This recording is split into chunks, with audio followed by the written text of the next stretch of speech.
The chandeliers throw too much light. Crystal cuts the ballroom into 1,000 bright shards, each one sharp enough to make me squint. I stand near the champagne fountain, with a glass I haven't touched, watching men in Italian suits negotiate empires between appetizers. The women wear diamonds that cost more than my annual salary. No one looks at the boy by the window. My name is Mira Chen. I came here because my friend Nina begged me to fill her +1 slot after her boyfriend got food poisoning. Some charity gala for a children's hospital. The kind of event where everyone writes checks to feel better about the blood money funding them. The boy rocks. Forward, back. Forward, back. His shoulders move in a rhythm that has nothing to do with the string quartet playing Vivaldi in the corner. He's maybe 16, dark curly hair, wearing a suit that fits perfectly but looks wrong on him somehow, like someone dressed him but forgot to ask if the fabric hurt. He's alone in a room of 200 people. I watch a woman in red silk navigate around him like he's furniture. A waiter offers him champagne, doesn't wait for an answer, moves on. The boy's hands open and close at his sides.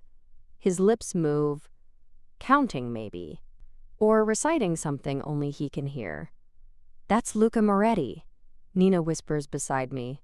She's reapplied her lipstick twice since we arrived. Nervous habit. Don't stare. Why is he alone? Because his father is Dante Moretti. She says the name like it explains everything.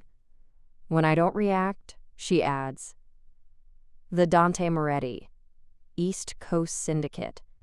Everyone here is either afraid of him or needs him." That's not the kid's fault. No one said it was. Nina touches my arm. "Mira, don't." But I'm already moving. The marble floor is too slick under my heels. I hate heels. I hate rooms where the air conditioning is set to display the wealth cold, and everyone smells like competing perfumes. But I know how to walk like I belong here anyway. My mother taught me that much before she died. The boy, Luca, doesn't look up as I approach. His rocking continues. I stop 3 feet away, outside his immediate space, and wait. Count to 10. Then 20. "The music is too fast," he says. His voice is softer than I expected. Precise. Each word placed carefully, like he's translating from another language inside his head. "It is?" I agree. Vivaldi usually is. Allegro non molto. It means fast, but not too much. But they're playing it too much.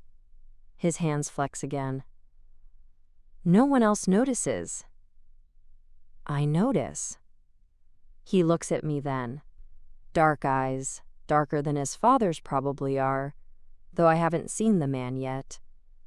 Luca's gaze hits my collarbone, slides left to my ear, doesn't quite land on my face. That's fine. I know what that means. "You're new," he says. "I am. My name is Mira. Mira. M-I-R-A. 4 letters. That's a prime number, adjacent." He rocks forward. "I'm Luca. L-U-C-A. 4 letters also, but 4 isn't prime. Would you like to dance?" The rocking stops. The silence stretches. Somewhere behind me, crystal clinks against crystal. A woman laughs too loud. The Vivaldi races toward its conclusion, violins climbing. "People don't ask me to dance," Luca says. "I'm asking." "Why?" "Because you're alone and you shouldn't be. Because I spent 10 years working with kids like you, and I know what that rocking means. Because everyone in this room is pretending you don't exist, and it's making my chest hurt. Because I don't like this music either," I say instead, "and dancing to it badly might make it better." His mouth twitches. Almost a smile.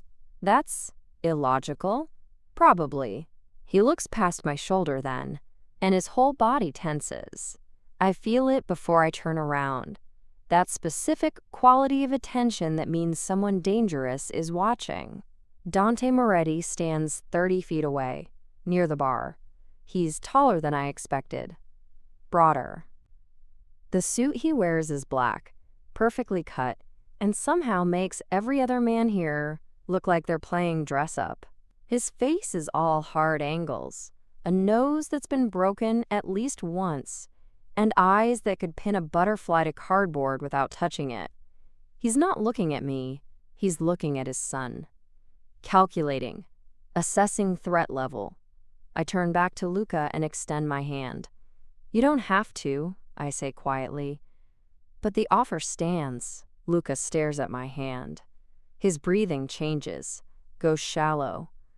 I can almost see him running probability matrices behind his eyes.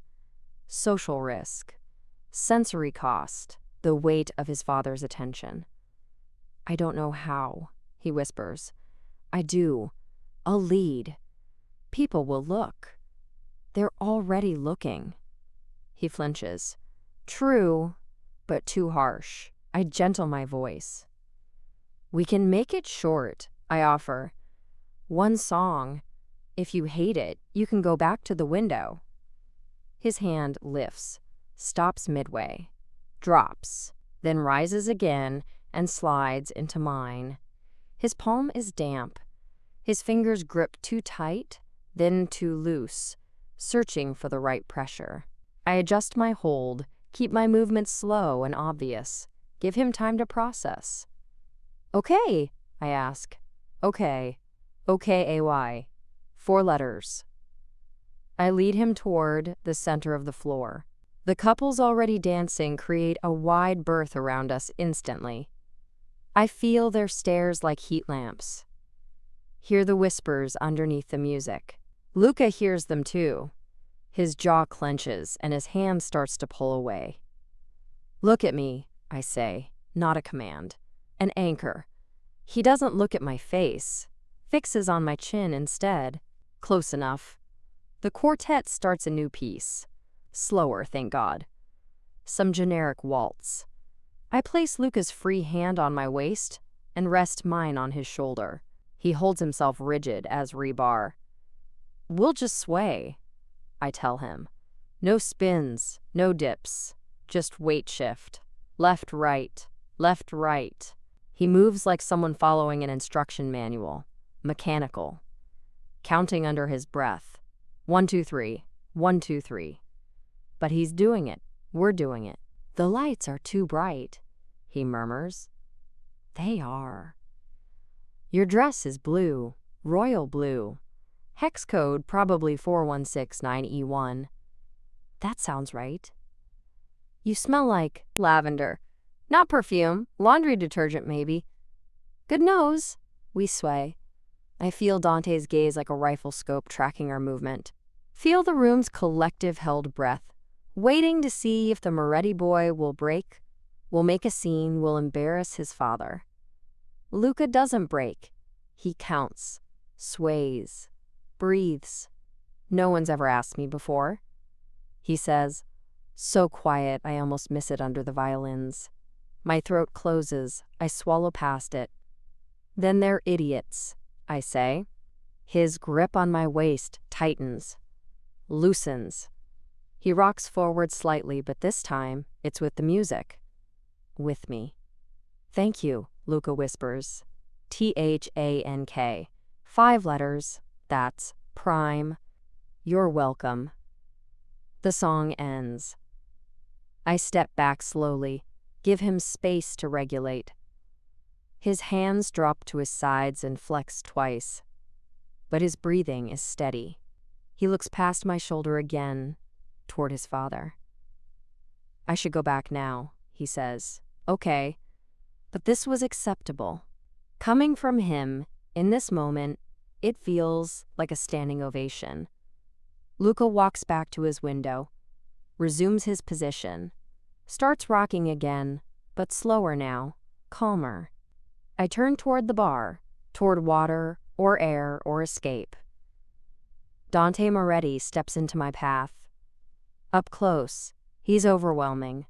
Not because of his size, though he's tall enough to make me tilt my chin up. Because of the control radiating off him, the kind of stillness that comes before violence. "Miss Chen," he says. His voice is smoke and gravel. "We need to talk." He doesn't touch me, doesn't need to. The weight of his presence herds me toward a shadowed alcove, near the terrace doors, where the music thins and the crowd can't pretend not to watch, while pretending they're not watching. I stop before he can box me in completely, plant my feet, meet his eyes. They're darker than I expected, almost black in this light. They catalog me with the efficiency of someone who needs to assess threats quickly and act faster. "That was either very brave or very stupid," Dante says. "Maybe both." His jaw shifts. Not quite a smile, not quite approval. "My son doesn't dance. He just did. Because you made a spectacle. Because I asked." Dante's hand moves to his pocket. Casual. But I track it anyway, can't help it. And he notices. Of course he notices. His fingers withdraw, holding nothing but a silver lighter. He doesn't light anything. Just turns it over twice. The metallic click, click, click filling the space between us. "You work with kids like him," he says. Not a question. "How do you—" I know everyone at this party. Their professions. Their debts. Their indiscretions. The lighter clicks again. "You run an after-school program. Music therapy. Graduated Juilliard but never performed professionally. No criminal record. No outstanding loans. You came here with the mayor's wife." My pulse kicks up, but I keep my voice level. "Then you know I wasn't trying to embarrass anyone. I know what you do, not why you did it. Because your son was alone and hurting, and no one else would look at him. Because I've seen that particular kind of loneliness before in classroom corners and therapy rooms, and once in my own mirror. Because sometimes doing the right thing is just muscle memory. I don't say any of that. He reminded me of some of my students. I say instead, simpler, true enough. Dante studies me like I'm a contract written in fine print. The terrace doors behind us let in October air, cool enough to raise goosebumps on my bare arms. I don't rub them away. Don't give him the satisfaction of seeing me react. "Luca's had 12 tutors," he says finally. 7 therapists. 4 social skills coaches. None of them lasted more than 2 months. Maybe they weren't the right fit. Maybe my son is difficult. Maybe the people you hired didn't actually like him. The lighter goes still in his palm. I shouldn't have said that. Should have kept my mouth shut, taken my dismissal, gone back to my actual life where mob bosses don't know my credit score and graduation year. But the words are out and I won't pull them back. Dante's expression doesn't change, but something behind it does. Some microscopic shift in the way he's holding his shoulders. "You think you could do better," he says. "I think I'd try." For what reason? Does there need to be one? In my experience, always. The music swells behind us. Vivaldi, I think. Something bright and mathematically perfect that Luca would probably appreciate. I glance past Dante's shoulder and find Luca still at his window, still rocking, but his hands aren't clenched anymore. He's tracing patterns on the glass. Fractals, maybe. Spirals. "I don't want anything from you," I tell Dante. "I saw a kid who needed someone to be kind. So I was. That's it." Nothing's that simple. Sometimes it is. He doesn't believe me.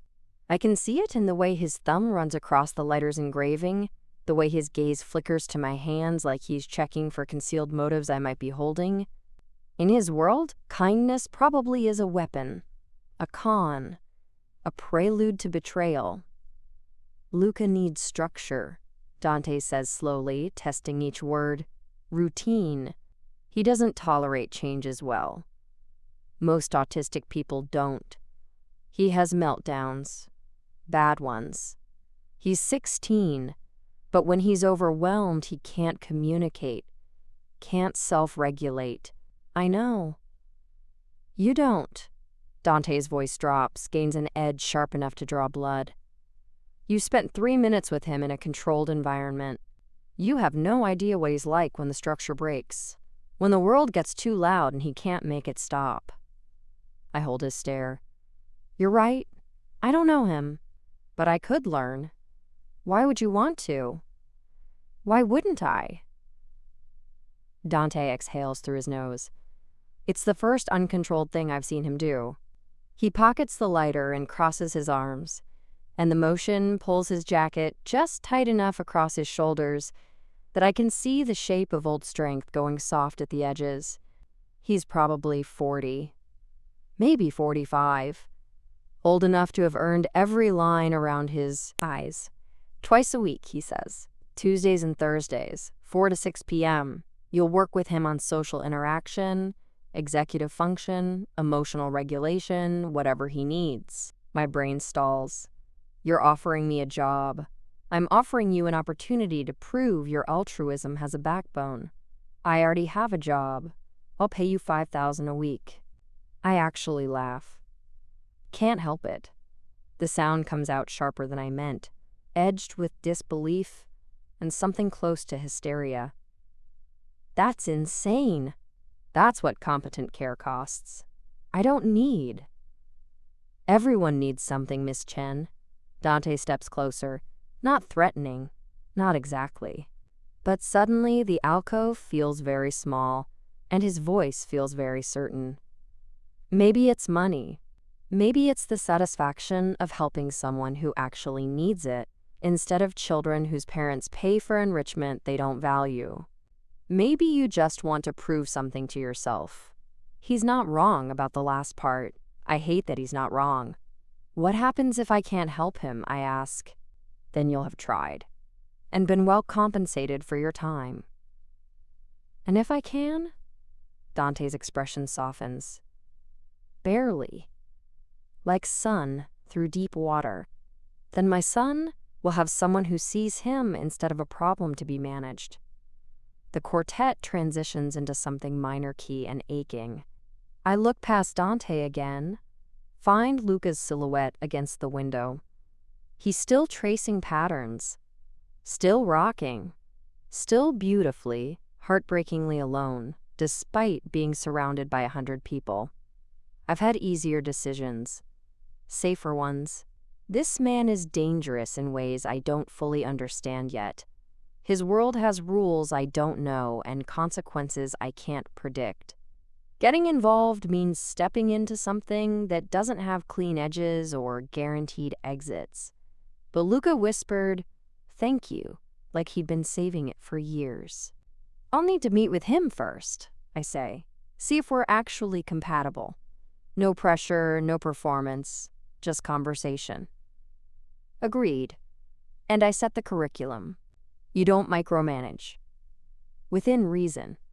And if he says he doesn't want me there, I leave. No questions, no guilt trips. Dante considers that, nods once. Fair. He extends his hand. It's broad and scarred across the knuckles, the kind of hand that's done violence and held tenderness and carried weight most people couldn't imagine. I take it. His grip is exactly what I expected. Controlled, firm, testing. Tuesday at 4, he says. I'll send a car. I can drive myself. I'm sure you can. I'll send a car anyway. He releases my hand and steps back, returning to that careful distance where he can watch everything and reveal nothing. The alcove opens up again. I can breathe again. Miss Chen. I turn back. If you hurt him, Dante says quietly, we'll have a very different conversation. It's not a threat. It's a promise. A fact delivered with the same certainty as gravity or tides. Understood, I say. He nods once and walks away, cutting through the crowd like it's water. People part for him without seeming to notice they're doing it. He reaches Luca, murmurs something I can't hear. Luca looks up, looks past his father, finds me across the ballroom. He raises one hand, waves twice. Precise, deliberate. I wave back, then I leave before I can second guess what I just agreed to. The car arrives at 3:45 on Tuesday. Black sedan, tinted windows, driver in a suit that doesn't quite hide the shoulder holster. He opens the door without speaking. I get in. The drive takes 32 minutes through neighborhoods that get progressively quieter and more manicured until we're winding up a hillside road lined with iron gates and security cameras. The estate sits behind walls that look decorative until you notice the sensors embedded in the stone and the angles designed for overlapping sightlines. The gate rolls open before we reach it. Someone's been watching. The house is modern Mediterranean, all clean lines and terracotta and windows that probably cost more than my annual salary. We pull around a fountain to the main entrance where two men in dark suits flank the door. Neither smiles. Neither moves except to track my exit from the vehicle. A woman in her 60s meets me at the threshold. Gray hair and a neat bun, practical shoes, eyes that catalog everything about me in 3 seconds. Miss Chen, I'm Elena. I manage the household. She extends her hand. Her grip is surprisingly strong. Mr. Caruso is finishing a call. Luca is in the music room. How is he today? I ask as she leads me through a foyer with marble floors that swallow sound. Difficult morning. He had an appointment with a new therapist yesterday who insisted on eye contact. Elena's mouth tightens. It did not go well. We pass through hallways lined with art that's probably real, and rooms glimpsed through doorways that look lived in despite the wealth. There's a jacket thrown over a chair, books stacked on a side table, a coffee mug someone forgot to collect. Then I hear it. High-pitched keening that rises and falls like a siren. Something crashes. Glass shatters. Elena's pace doesn't change. This started 40 minutes ago. What triggered it? The garbage truck came early. Wrong sound at wrong time. We reach double doors at the end of a corridor. The keening is louder here, punctuated by thuds that shake the doorframe. Elena reaches for the handle and I catch her wrist. Let me, I say. She studies me, nods, steps back. I open the door slowly, keeping my body visible in the gap. The music room is large and bright with too many windows and a grand piano and speakers mounted in every corner. Luca is in the center, hands clamped over his ears, rocking violently forward and back. There's broken glass near the wall where something, a vase, maybe, used to be. The overhead lights are on full brightness. The curtains are open. Someone's left a TV, playing news at low volume in the corner. Too much. Everything is too much. I step inside and close the door behind me, shutting Elena out. Luca doesn't seem to notice. His eyes are squeezed shut, his whole body rigid with overwhelm. I cross to the windows first and draw the curtains. The room dims. Then I find the light switch and turn off the overhead fixture, leaving only the natural light filtering through the curtains. I turn off the TV. Unplug the cable so the standby light stops blinking. The keening drops in pitch slightly. I sit on the floor 6 feet away from him. Not close enough to invade his space. Close enough that he'll know I'm here when he's ready. Luca? I say quietly. It's Mira, from the party. We danced. His rocking doesn't stop, but his shoulders drop a fraction of an inch. I'm going to stay here, I continue. Same calm tone, same volume. You don't have to talk or look at me. I'm just going to sit. I pull out my phone and set a gentle timer for 3 minutes. Repetitive vibration he can track, predictable duration. We sit. His breathing is ragged and too fast. I match mine to his, then gradually slow it, letting the sound fill the space between us. In for 4. Hold for 4. Out for 6. After 90 seconds, his breathing shifts, following mine without conscious decision. The timer vibrates softly. I reset it. The garbage truck surprised you, I say. Wrong day, wrong sound. Your brain couldn't prepare for it. His rocking slows. Not much. Enough. That's not your fault. You're not broken. Your nervous system just processes things differently. The timer vibrates again. I reset it one more time. I'm going to move a little closer, I say. Stop me if that's wrong. I shift forward 2 feet. Wait. Luca's hands lower slightly from his ears. His eyes open to slits, checking my position without fully looking. Better light? I ask. He nods once. Sharp, minimal. Better sound?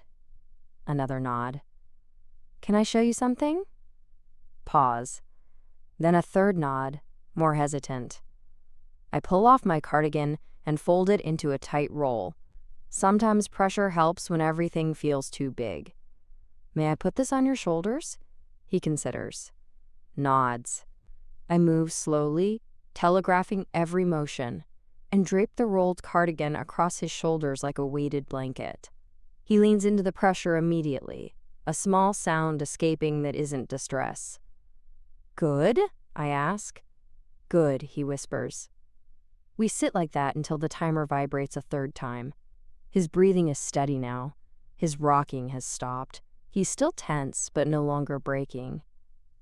The new therapist, I say carefully. Elena told me they wanted eye contact. They said I was being rude. Luca's voice is hoarse from screaming. That I'd never function in society if I didn't look at people properly. Anger flares hot in my chest. I breathe through it. That's incorrect, I say. Eye contact is a cultural expectation, not a moral requirement. You can be respectful and attentive without staring at someone's face. He looks at me then, actually looks. His eyes are dark like his father's but younger, more raw. You don't make me, he says. No. Why? Because I don't need your eyes to know you're listening. And you don't need mine to know I'm here. Something in his expression cracks open. Relief, maybe. Or recognition. The door opens. Dante fills the frame, Elena behind him. His gaze sweeps the room. Dimmed lights, drawn curtains, broken glass still on the floor. His son sitting calm with a stranger's cardigan on his shoulders. His eyes find mine. I stand slowly, giving Luca space to adjust. We're good, I say. He needed the environment adjusted, not fixed. Dante steps inside. He moves differently around Luca, slower, more deliberate. He crouches near his son but doesn't touch. Better? He asks. Luca nods. Miss Chen helped? She turned off the noise. Luca's fingers play with the cardigan's fabric. And she said the therapist was wrong. Dante's jaw tightens. He looks at me again, a question in the angle of his head.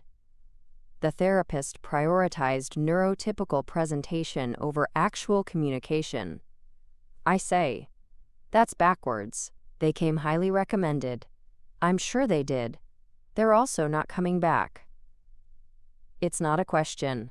I have no authority here.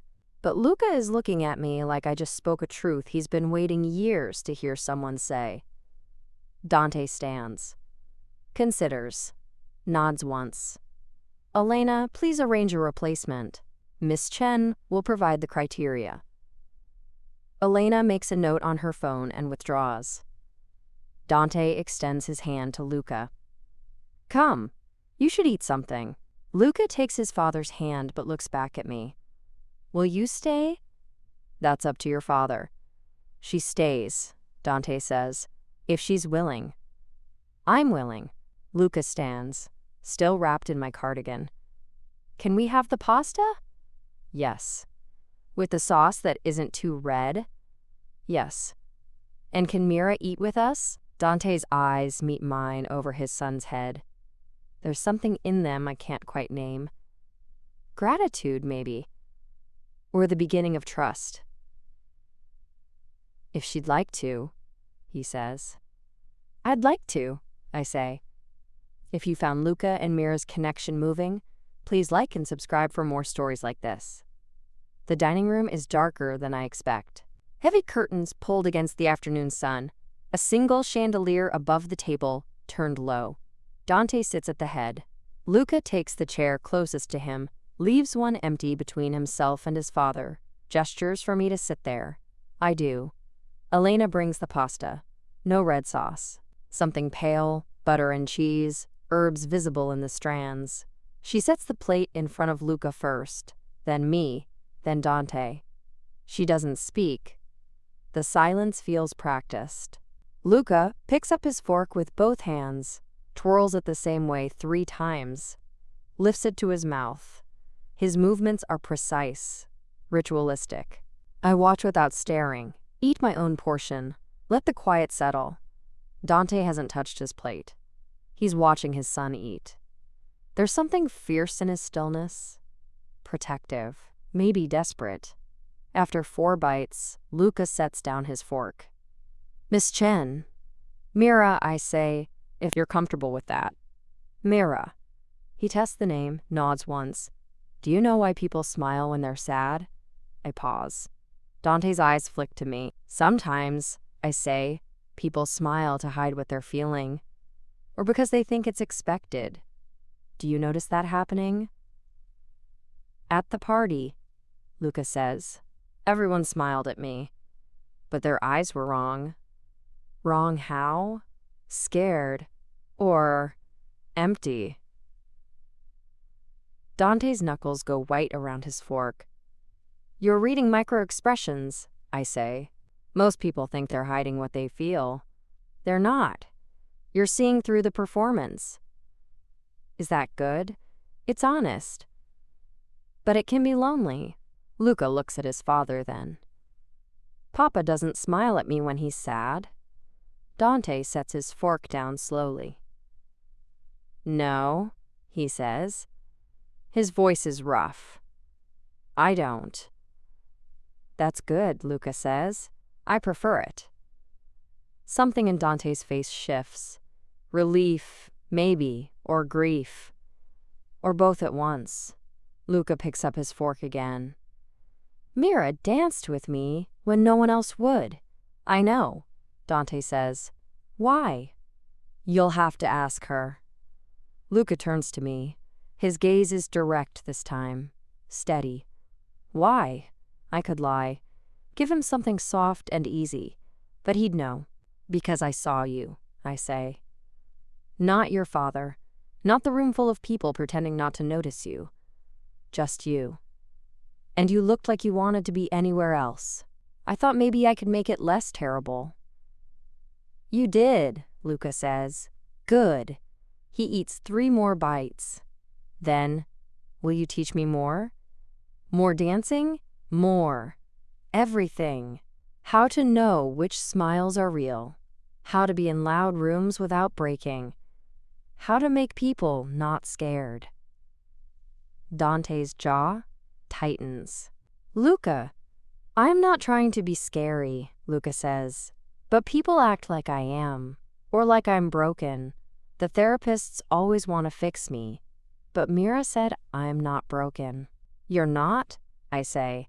Then why does everyone treat me like I am? The question lands hard. I look at Dante. His expression is carefully controlled, but there's pain underneath. Years of it. Because, I say slowly, most people don't know what to do with different, so they try to make it the same. They call it helping, but really they're just making themselves more comfortable. Luca absorbs this, nods. I don't want to be the same. You don't have to be. Papa says I have to learn to fit in, to be safe. Dante's hand flattens on the table. That's not. It's true, though, Luca says. There's no accusation in his voice, just fact. You said people hurt things they don't understand. so I have to make them understand, or pretend to be what they expect. Dante looks at me. There's something raw in his eyes. A question. Or maybe permission. Your father's right that the world can be cruel, I say. But there's a difference between learning to navigate a space safely and erasing yourself to make other people comfortable. One protects you. The other just makes you small. Luca's finger's still on his fork. Which one do the therapists want? The second one, I say, usually. And you? I want you to be safe. And whole, both. Is that possible? Yes. How? We figure out what tools you need. Not to fix you, to help you move through the world without losing yourself in the process. It's not about making you typical. It's about giving you choice. Dante is very still, listening. Luca looks at his father, then back at me. Will you do that? Luca asks. Teach me that? I should ask about logistics. Payment. Boundaries. But Dante is looking at me like I'm holding something fragile and irreplaceable, and he's terrified I'll drop it. If your father agrees, I say. He already said you could stay, Luca says. For dinner. This is different. Luca turns to Dante. Can she stay longer? Dante's gaze doesn't leave mine. How long? As long as it takes, I say. That's not specific. No, it's not. You have other students, other obligations. I do. This would require significant time. Possibly daily sessions, at least initially. The school where you work wouldn't allow that flexibility. Probably not. I'd need you here, in the house, available. That's a significant ask. Yes. What exactly are you offering? Dante leans back in his chair. His control is back, layered over the rawness from a moment ago. A position. Full-time. Salary commensurate with the exclusivity, and discretion required. Room here if you prefer, or a car service daily. Full autonomy over Luca's educational and therapeutic plan. With my final approval on anything involving outside professionals. You answer to me, but I don't interfere unless safety is at risk. And when you decide I'm a risk, then we renegotiate. That's not reassuring. It's honest. Luca is watching us both, head tilted slightly. Are you negotiating? Yes, I say. Is that good? It means we're taking each other seriously. Oh. He considers this. Papa negotiates with people he respects. Dante's mouth almost smiles. Almost. I need to think about it, I say. Of course. Dante stands, smooth and deliberate. Elena will give you my private number. Call when you've decided. In the meantime, Luca should rest. Today was difficult. Luca stands too, still wearing my cardigan. Will you come back? Even if I don't take the position, I say, I'll come back. Promise? Promise. He nods, satisfied. Dante rests a hand briefly on his son's shoulder. Light, careful, and Luca leans into it for half a second before stepping away. Elena will see you out, Dante says. But he walks me to the door himself. In the foyer, he stops. Close enough that I can see the faint scar at his temple, the silver threading through dark hair. Close enough to feel dangerous. He doesn't trust easily, Dante says quietly. Neither do you. No. Is that why you're offering me this? Because he trusts me? Partly. His eyes search mine. Also because you told him the truth when a lie would have been easier, and because you didn't perform for me during his meltdown. You just did the work. That's my job. It's more than that, and we both know it. He's right. I crossed the line the moment I sat down on that floor and put my cardigan around a boy I didn't know. The moment I looked at Dante and told him his therapist was wrong. "I'll call," I say. "Soon." "Yes." He opens the door himself. Sunlight spills into the dark foyer, makes me blink. Outside, the world is ordinary, bright, safe. I step through. Behind me, Dante says, "Mira." I turn. "Thank you," he says. "For seeing him." I nod. The door closes. Elena appears beside me with a card. A number handwritten on the back. No name. I take it, walk to my car, sit behind the wheel and breathe. My hands are shaking. I drove here thinking I'd do one session, collect a paycheck, go home. But Luca looked at me like I was the first person who didn't need him to be different. And Dante looked at me like I was holding the only thing in the world he couldn't protect on his own. I start the engine. I already know what I'm gonna say when I call. I've been coming to the estate for 3 weeks. Tuesdays and Thursdays. 2 hours each session. Luca meets me at the door now. No cardigan needed, though he still asks if I brought it. I always do. Today is Saturday. Different. Dante asked if I could take Luca to the park. Neutral space, he called it. Exposure therapy dressed up as normalcy. I said yes before I thought about what it meant that Dante trusted me outside these walls. Marco drives us. Doesn't speak. Luca sits beside me in the back, noise-canceling headphones around his neck, fingers tapping a pattern on his knee. 4 beats. Pause. 4 beats. I recognize it now. Chopin, the nocturne I hummed during his second meltdown. "Will there be ducks?" he asks. "Probably." "I brought bread." "Perfect." Papa says I shouldn't feed them bread. Nutritionally inadequate. He's right. But they'll still be happy to see you. Luca considers this. Sometimes happiness is more important than nutrition. Sometimes, I agree. Marco parks near the west entrance. Gets out first, scans the path, the trees, the families scattered across the grass. His hand rests inside his jacket. I pretend not to notice. Luca pretends harder. 30 minutes, Marco says. 45. I count her. He looks at me. Then Luca. Then sighs. 40. Stay in sight. We walk the paved path toward the pond. Luca's gait is careful, deliberate, avoiding cracks. I match his pace. The sun is warm. Ordinary.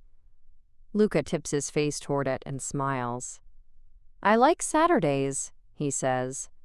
"Me too." Papa doesn't work Saturdays, he makes coffee. Reads the paper. He sits in the same chair. Routine. Routine. Luca echoes. "Do you have Saturday routines?"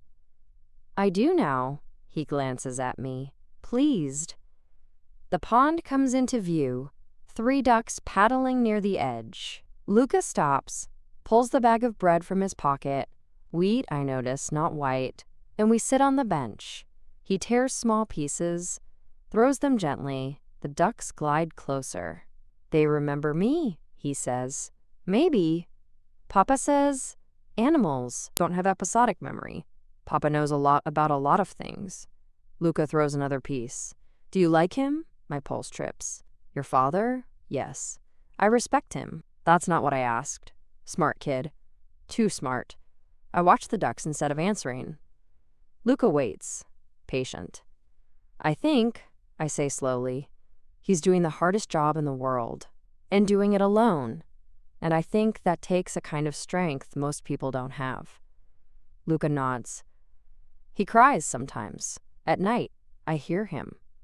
My chest tightens. "Luca, I'm not supposed to say that, but you don't lie to me, so I won't lie to you." "That's fair." He throws the last piece of bread. The ducks converge. "I think he likes you too." "Why?" He smiles when you leave. Not big, but it's there. I don't know what to say to that. So I just sit. Let the sun warm my shoulders. Let Luca's honesty settle like something fragile between us. That's when I hear the footsteps. Wrong rhythm. Too fast. I turn. 3 men. Moving toward us from the tree line. Not joggers. Not casual. Marco is 30 feet away, near the parking lot, back turned. I stand. Slow. Luca looks up. Time to go, I say. But now he hears it. The shift in my voice. Stands. The men are closer. 20 feet. 15. One reaches into his jacket. I step in front of Luca. Marco! He turns. Sees. Runs. The first man lunges. I shove Luca backward, hard, and the man's hand closes on my jacket instead of his arm. I twist. Drop. His grip tears the fabric. Luca stumbles, catches himself, eyes wide. Run to Marco, I say. Go. You. Go. He runs. Clumsy, panicked, but he runs. The second man moves to intercept. Marco reaches him first. The sound of impact is dull. Wet. The man drops. The one holding my jacket yanks me sideways. I hook my fingers into his wrist. Press the nerve point Dante's driver taught me last week. Insurance, he'd called it. And the man hisses. Let's go. I don't wait. I run after Luca. He's stopped. Frozen, hands over his ears. The third man is behind him. Luca, down. He drops. Folds in on himself. The man reaches. I hit him full body. We both go down. Concrete scrapes my palms.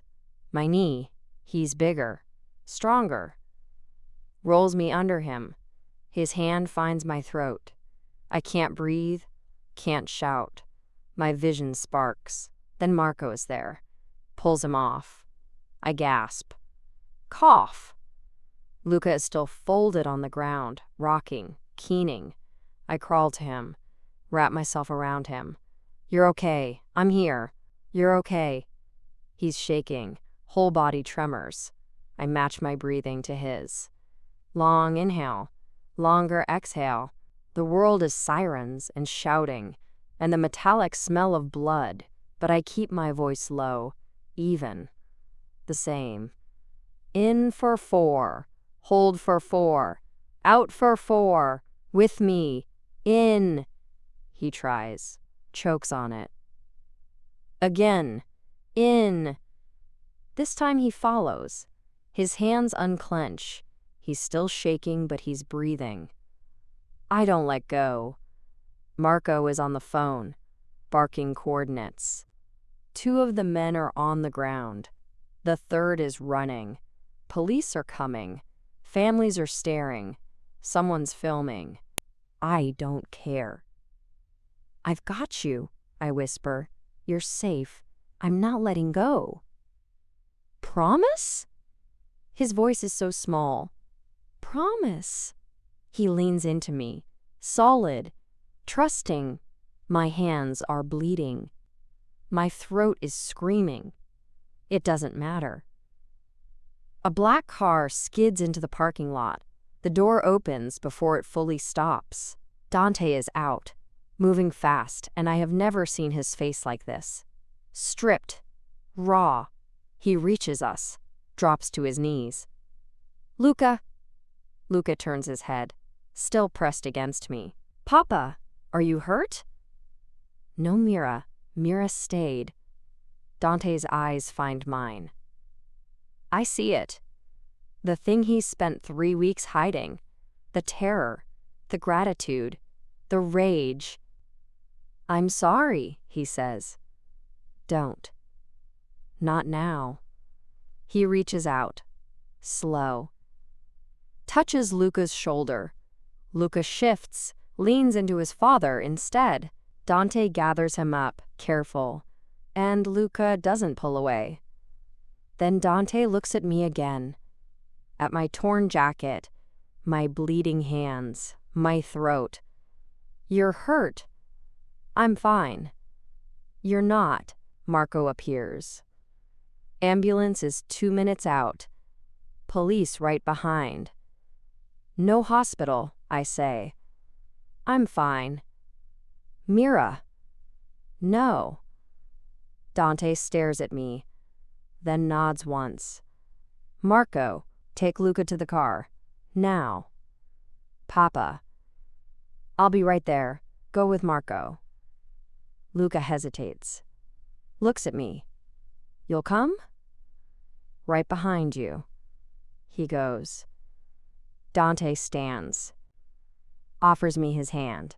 I take it. He pulls me up. Doesn't let go. "You could have run," he says. "No, I couldn't." "You stayed between them and my son." "Yes." His jaw works. "You're bleeding." "So are you." He looks down. His knuckles are split. I don't ask. He tilts my chin up, gentle, examines my throat. His touch is so careful it hurts worse than the bruise.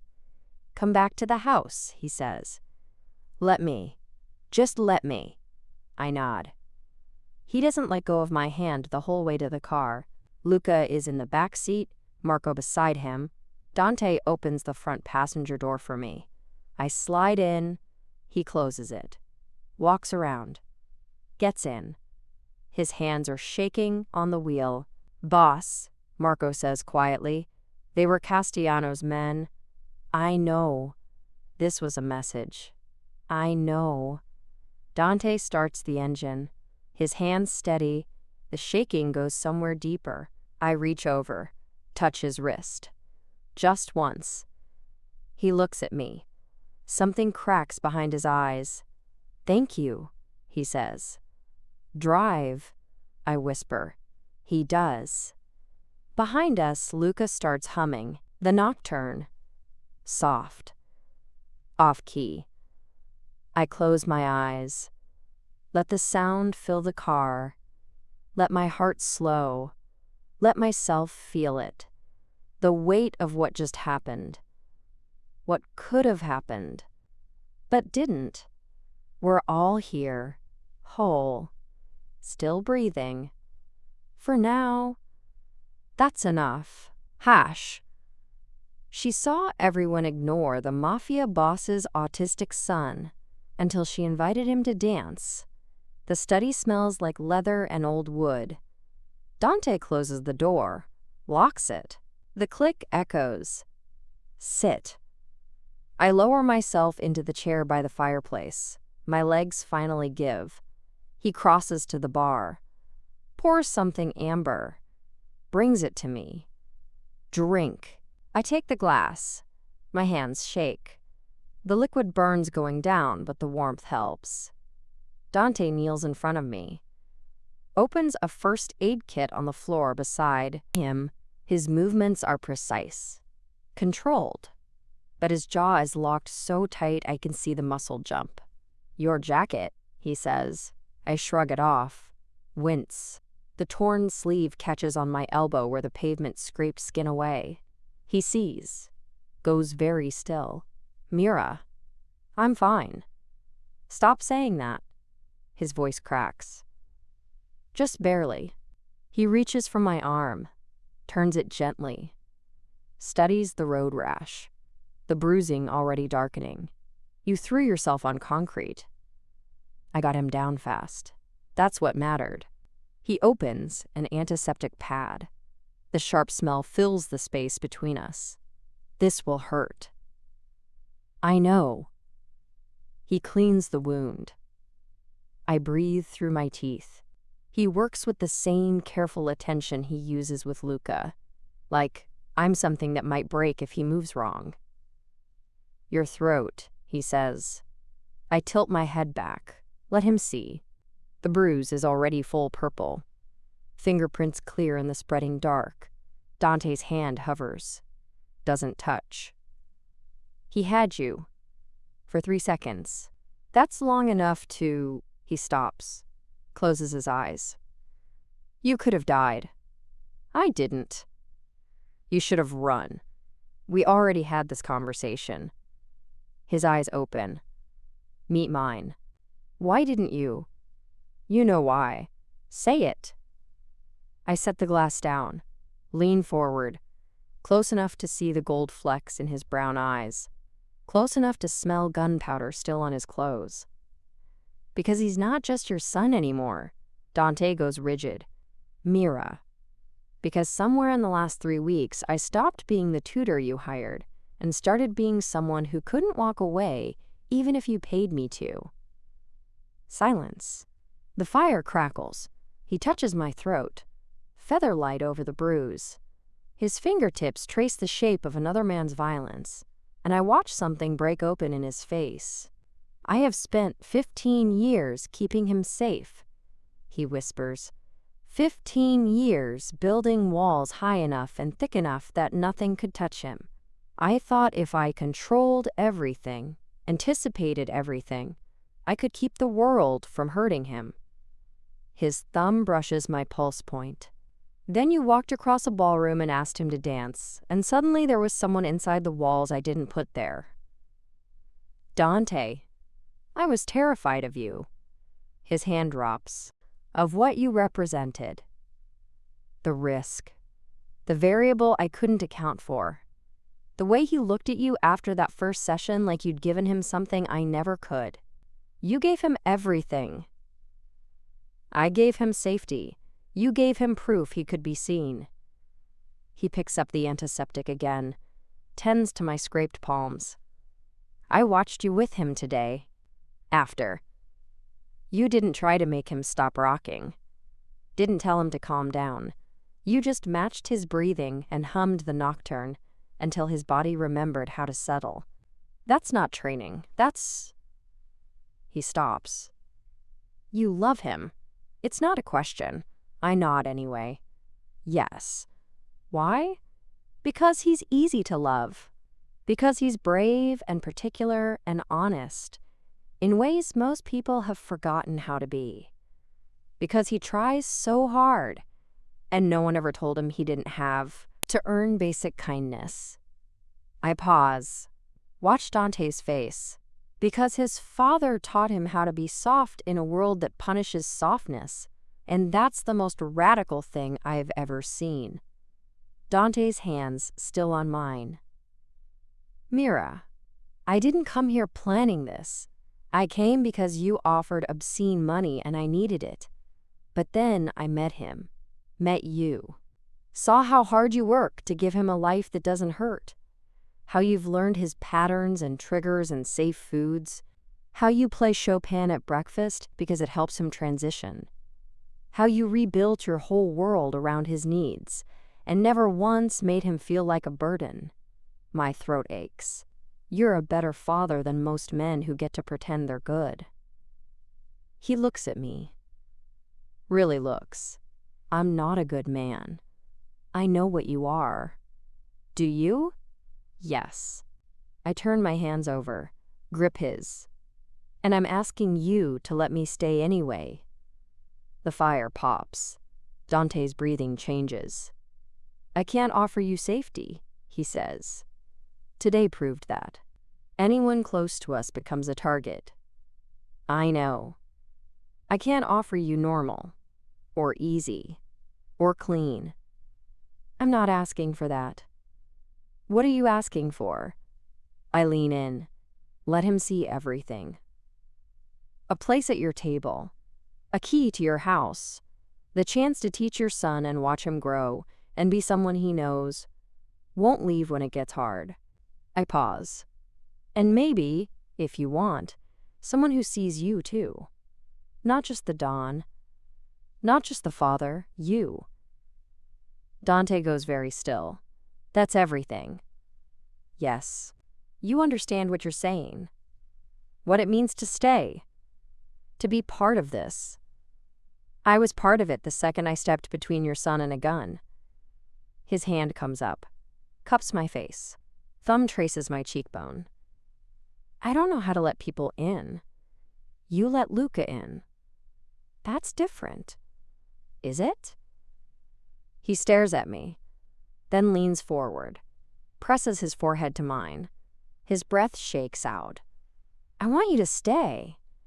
Then ask me. Mira Castellano. He stops. Mira Reeves. Stay. Not as an employee. Not as help. Stay as. His voice drops. As family.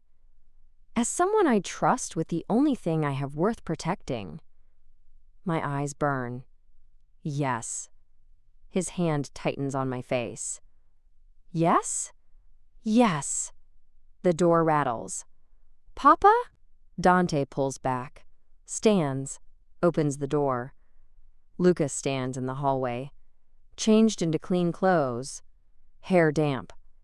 Marco a shadow behind him. I knocked, Luca says. 3 times. You didn't answer. I'm sorry. We were talking. Luca looks past him, sees me by the fire, bandaged and bruised. His face does something complicated.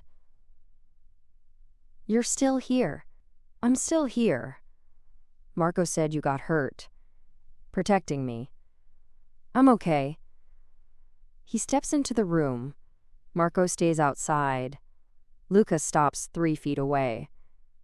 Far enough for comfort, close enough to matter. Will you come back for tutoring? I look at Dante. He nods. Once. Yes, I say. If you want me to. Luca's hands flex. I want you to. He pauses. Will you teach me to dance again? Something breaks open in my chest. Absolutely. The waltz is 3/4 time. We learned that. But there are other dances. There are? Will you teach me those too? I stand, cross to him, stop at the edge of his comfortable distance. Every single one. Luca almost smiles. Not quite, but close. Okay, he looks at Dante. Papa, Mira's staying? She's staying. Good, Luca nods. That's good. I'm going to finish my astronomy documentary now. Good night. Good night, sweetheart. Luca leaves. Marco closes the door behind him. Dante and I stand in the sudden quiet, the fire low, the night pressing against the windows. So, he says, so, you're part of this now. I am. He crosses to me, takes my bandaged hand, lifts it, presses his mouth to my knuckles. The kiss is soft, careful. It feels like a vow. Then we protect each other. Deal. He pulls me in, slow, lets me close the final distance. I rest my head against his chest, feel his heart, steady now. Strong.